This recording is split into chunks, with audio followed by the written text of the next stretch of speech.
A long time ago, in the center of what is left of the known universe, after the big drift of all the superclusters, a long time after the last white dwarfs have all died out, not a star can be seen in the big dark void. An entire universe, nearly void of life, lives the last known civilization, an ancient civilization of a mind assimilating life surrounding a supermassive black hole to power their assimilated species. And here lives Carl, the last known naturally living life, the maintenance man, if you will.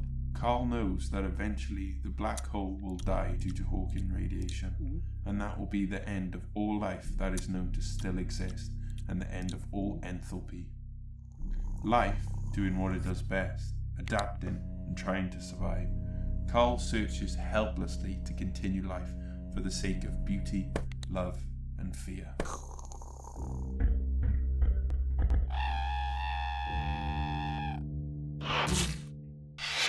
Carl, adrift in the lonely void, has nothing to do but think. Finally, after billions of years of maintenance, eons alone, the last life in the universe, Carl, has done it. He's figured out a way to jumpstart the universe and start it all over again. Sure, he knows that this will be the end of his civilization, and also his own life, but he's okay with that. He's lived a long life, and his species has done everything and seen everything that could have ever happened. He also knows that in the new universe, no one will know the sacrifice he's making, but he doesn't care. He knows that eventually, after the new start, life will thrive as it once did before. And if it's anything like his species, they will wonder and seek to find the answers to all questions. He finishes up his calculations over the next few years, making sure every single detail is double, triple, and quadruple checked. He's happy with the plan and begins to start. He's going to explode the black hole. He starts by increasing the black hole's super light scattering energy input, capturing all of the excess energy and blasting it back into the black hole. Over the next 5 million years, the black hole begins to wobble and distort. Another 5 million, the wobble increases. This keeps continuing over the next 40 million years. Finally, it has reached a critical point. Carl knows that the only thing keeping the black hole together is the energy he's putting into it, and when he switches it off, it'll go supercritical, and the universe will start anew. He sits at the controls for the next 4 years, reading, thinking, and debating what will be the last words of his universe and the first of a new. He began reading ancient history as he loved ancient culture. Finally, he's got it.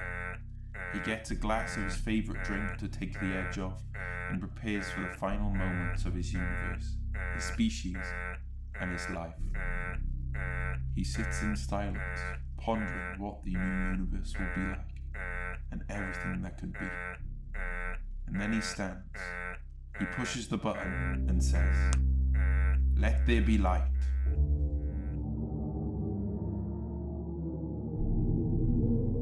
Big white light takes over as the Big Bang happens for another time, restarting the universe. First, quarks are formed in nearly the infinite amount of energy exploding out into the cosmos. Then protons, neutrons, and electrons. They form into atoms. Then atoms into stars. Into the depths of stars, creating more exotic atoms, creating even bigger stars into even bigger star deaths such as supernova, and finally into galaxies that hold the first life. Life thrives as they try to figure out where they have come from, why they exist, and what is their purpose. Over the millions and billions of years, they explore the universe, finding that the conditions of the universe are just right for things to happen the way they did. The weak force is not too weak, nor the strong force too strong. The gravitational and electromagnetic forces are all perfect as well for the universe to exist in the way that it does and host life. They ponder whether someone or something did this, but in the vastness of the universe, they put it down to luck and the probability of it happening. It had to happen somewhere. After millions and billions of years of thriving, as the last white dwarfs die out, the most powerful species in the universe that is known don't want to live in a dark universe and start to assimilate their population to once again thrive. They set up a black hole superscatterer around this supermassive black hole in the center of what is left of their home galaxy.